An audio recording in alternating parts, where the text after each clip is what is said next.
We are optimistic. We think that progress can actually accelerate. The last 15 years have been wonderful, but the next 15, we can do more. And some people worry that when you talk about progress, that it'll reduce people's commitment to make things better. They think when you talk about progress that it shows you're naive and that maybe you don't realize all those things that are left to be done and how horrific they are. And so sometimes purely that negative side of the story gets told, but you lose something very important if you only look at it that way. You lose the optimism about what's possible, and you lose the information where you look at the places that have done better than others, and you understand what is it about delivery, innovation, partnerships, caring, what has come together for the very best progress, and then spread that to the other places. That's what will help us drive at full speed. So I have 4 trends that'll help you understand where these improvements are coming from. And so the first of these is the frontier of science. Science is moving incredibly fast, faster today than ever before. You've got more people in college, more research, more articles being published. This is where we get new drugs, new vaccines, new ways of getting in touch and making sure healthcare workers are doing everything they need to do. This is a key reason why life today is so different than 200 years ago. Even the worst place today has a longer life expectancy than the best had 200 years ago. Second are breakthroughs in delivery. And it's very tough to get things out in developing countries, particularly out in the rural areas. And to have all these advances have the equity that we all believe in, we need innovations in those delivery things. And so we'll look at some brilliant work being done there.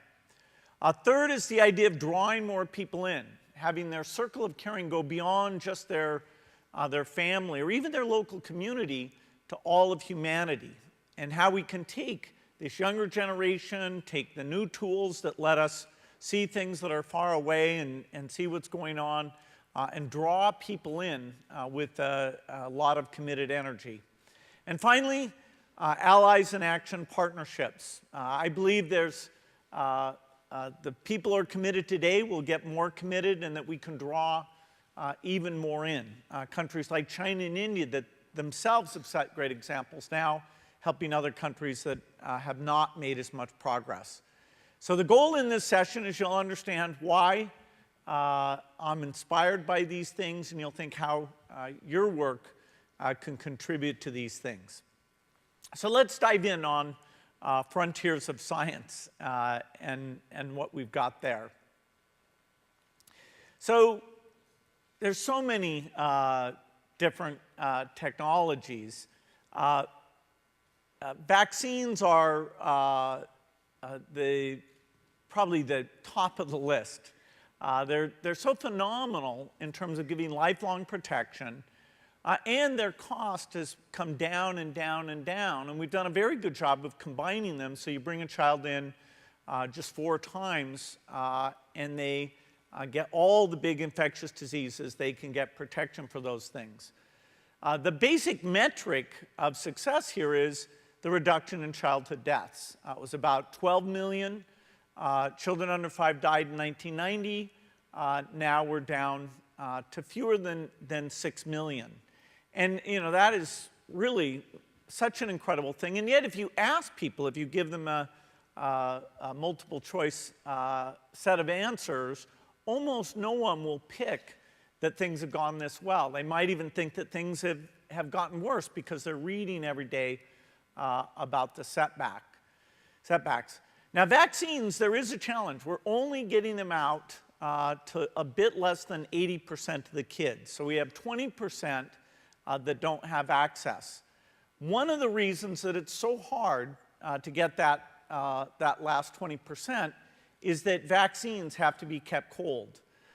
This is very tough in a place where you have no source of energy, no solar panels, no electricity, no diesel power. For example, in Ethiopia, over 30% of the cold chain equipment is broken. Wasn't designed to work in the tough areas. In India, we went out and surveyed, and about 25% of the vaccines had been exposed to high temperature, and a lot of those were spoiled.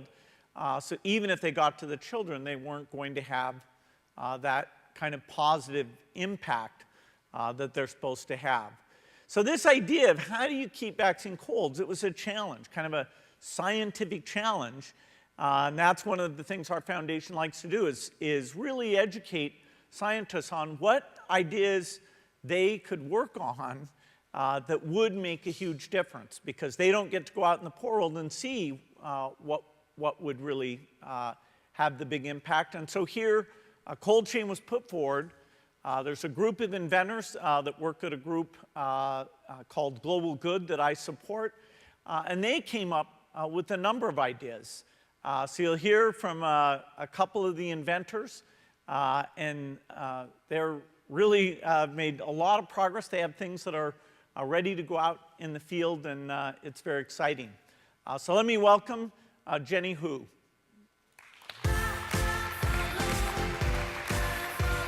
Hey, Jenny.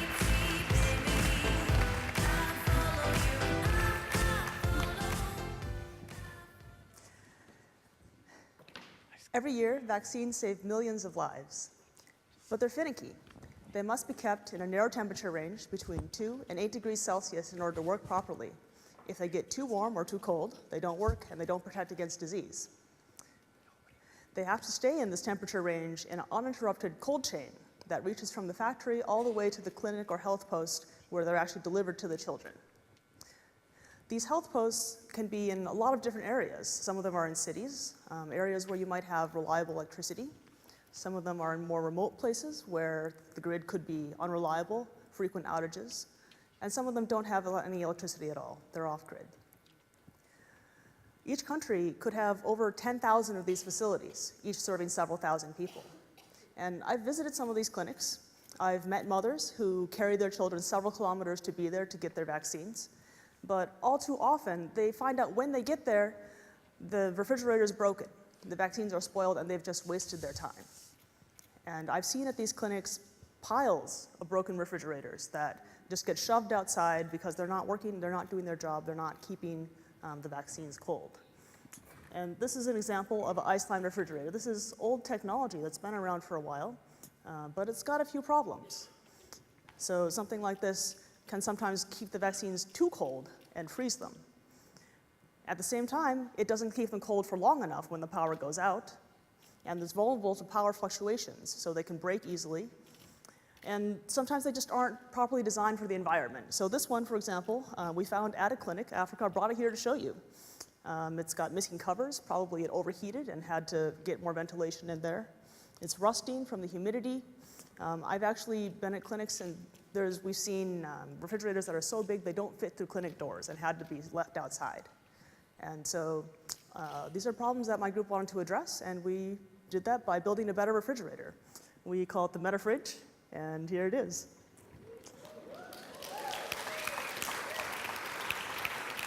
This MetaFridge just started as an idea 4.5 years ago, but I actually started building the first prototypes in my apartment closet. Before moving to a garage, we built our own environmental chamber to do the testing, but it worked out, and we've been able to improve and make progress, and we've moved to a research lab, built a great team that's been working on this. Some of them are actually helping out today, and more around the world. So the first challenge that we wanted to address with this was how to keep vaccines cold when the power is going out all the time. The fridge in your house is only going to keep your food cold for a couple of hours during a power outage. Something like an ice-line refrigerator will give you a day or two. But we actually went out, we measured power in a whole bunch of different countries, and we've seen outages that lasted 5 days or even more. So we thought about how to address that problem. So this refrigerator plugs into the wall, like a regular refrigerator, but what it does with that power is make ice. And this whole top of the fridge is actually full of ice. Our innovation was to add a thermosiphon, like this, that's actually inside the fridge. And it's basically a sealed tube. It's got some fluid inside, and it super efficiently takes heat from the bottom of the fridge in the vaccine chamber and moves it up towards that ice block. We've got an infrared video that shows you how that process works. So up top, you've got that cold, you've got ice up here, and when the thermosiphon is activated, you can see the cold front moving down, and that's heat being sucked out of the vaccine chamber, moved up through the thermosiphon to the ice block, where it slowly melts that ice over a long period of time. So this thermosiphon technology allows us to keep the vaccines at exactly the right temperature, really stably, without any power at all. So when this ice is fully frozen, when the power goes out, their vaccines will stay at that temperature for 5 to 9 days, depending on the ambient temperature. This unit here, we actually just plugged in for a few hours on Monday afternoon, and it's been unplugged since then. It's still at 4 degrees, and it's probably going to stay there for another week.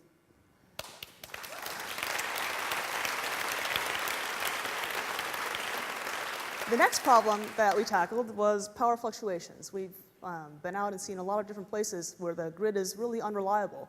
Power fluctuates. We have what's called brownouts, where there's too much load on the grid and the voltage drops. And then when the voltage comes back on, you'll often see spikes, surges that can be several times the nominal voltage. And all of these things break components, break fridges, lead to those piles of broken equipment not doing the job.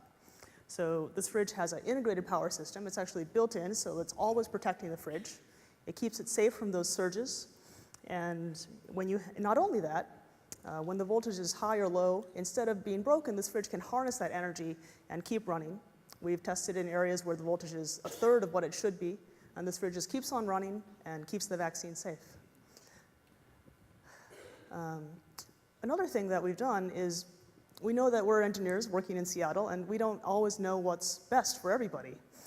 So we want to go out and we learn from people. So we put these prototypes out in field sites, out in clinics, talked to a lot of nurses, technicians, got feedback about what was working and what we could do better.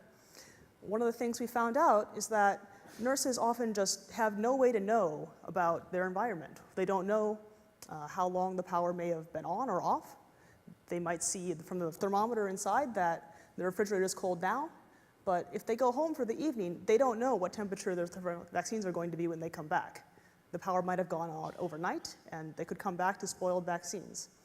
So what we've done is built in an integrated real-time monitoring system. It's got temperature sensors. It knows when the power is on or off, and it'll tell you about it. It's got a display here, so if I'm a nurse, I can look at this display, and before I go home on a Friday morning, I can see this refrigerator is going to stay cold for 5 more days. So I can go home with confidence. I know that when I come back in, my vaccines are going to be safe. And if I even get a text message, I can see that this refrigerator might have a problem, and I can tell a technician, but I know I have a few days to get that service before the vaccines are ever at risk. So that's the MetaFridge. And there's a lot of really cool technology in here. And we're engineers. We love technology. But we know that technology isn't always enough. We wanted to make sure this became a product, and went into clinics and was actually working with people and be able to do its job. So we've been spending a lot of time over the last couple of years working with a manufacturing partner, going back and forth to the factory, making sure that this is actually mass producible, but still high quality and affordable. And today I can tell you this MetaFridge is in production. It's in use in clinics, actually helping more kids get vaccinated.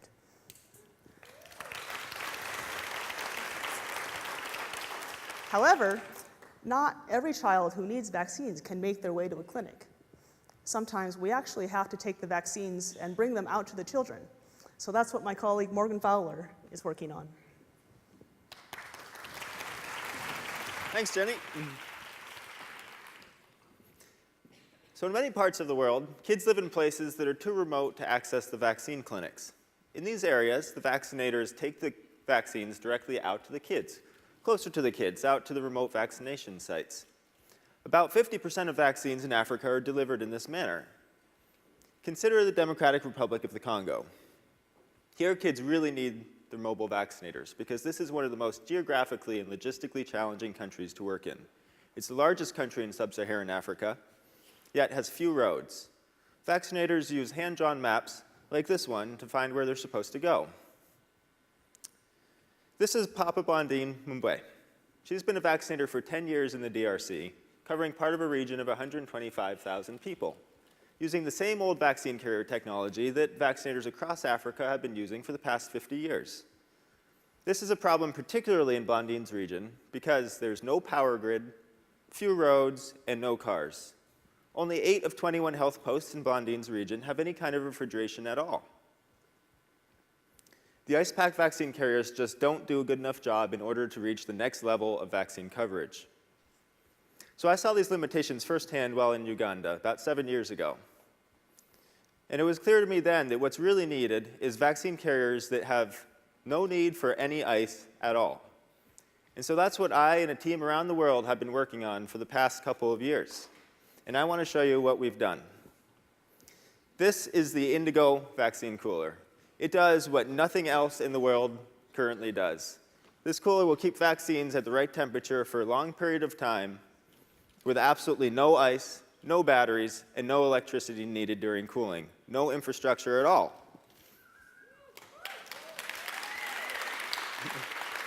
And you're looking at one of the very first ones that exist in the world out of a factory instead of out of a machine shop. The rest of them that exist are off in Africa doing what they do best, vaccinating kids. It's really easy to use. When you want to make the cooling start, you open a mechanical valve like this, and the cooling starts. When you don't want cooling, pull it out.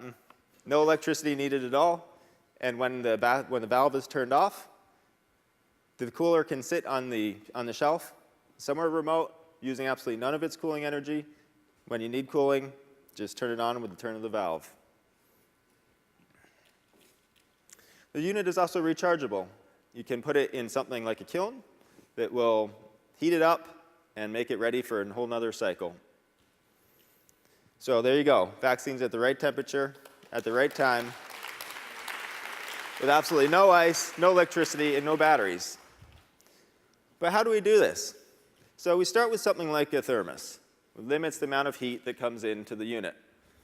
And then, instead of adding ice to make it cold, we actually have an internally built layer of water on the inside that we keep at a very low pressure, which makes the water evaporate at a very low temperature, 5 degrees Celsius, the perfect temperature for vaccine storage.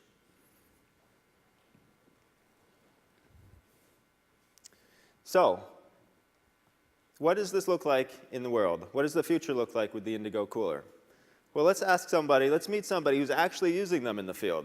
Please join me in welcoming Papa Blondine and her husband David from the DRC.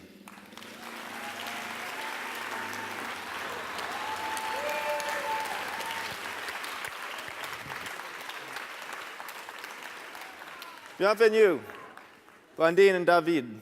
Et merci. Blondine has been participating in a field test in the DRC where we have taken all of the ice pack carriers and replaced them with these brand new Indigo coolers.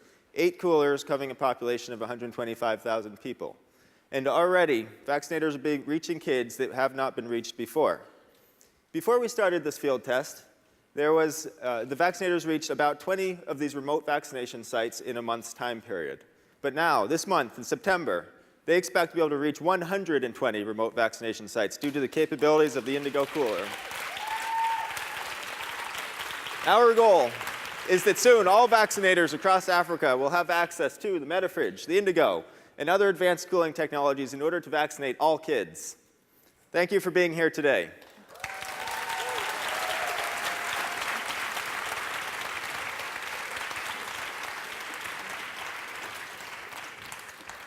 So Blondine, I'm curious, how has the Indigo changed the way that you're able to go out and provide vaccines? L'Indigo nous a beaucoup aidé dans mon aire de santé. Ça nous a aidé de vacciner les enfants qui sont loin dans mon aire de santé. Et avec son autonomie de 5 jours, ça nous aide de récupérer les enfants qui ont manqué à être vaccinés. Et ça nous aide aussi à donner un bon vaccin à la population et à augmenter la couverture vaccinale.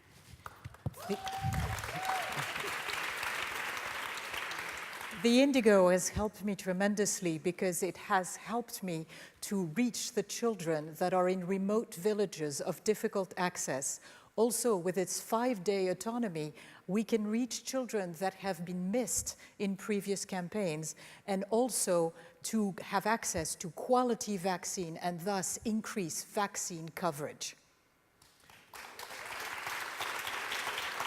Well, that's fantastic. I want to thank David, Blondine, Morgan, Jenny, and all the inventors at Global Good for working on this very tough problem of getting vaccines out to every child. Thank you.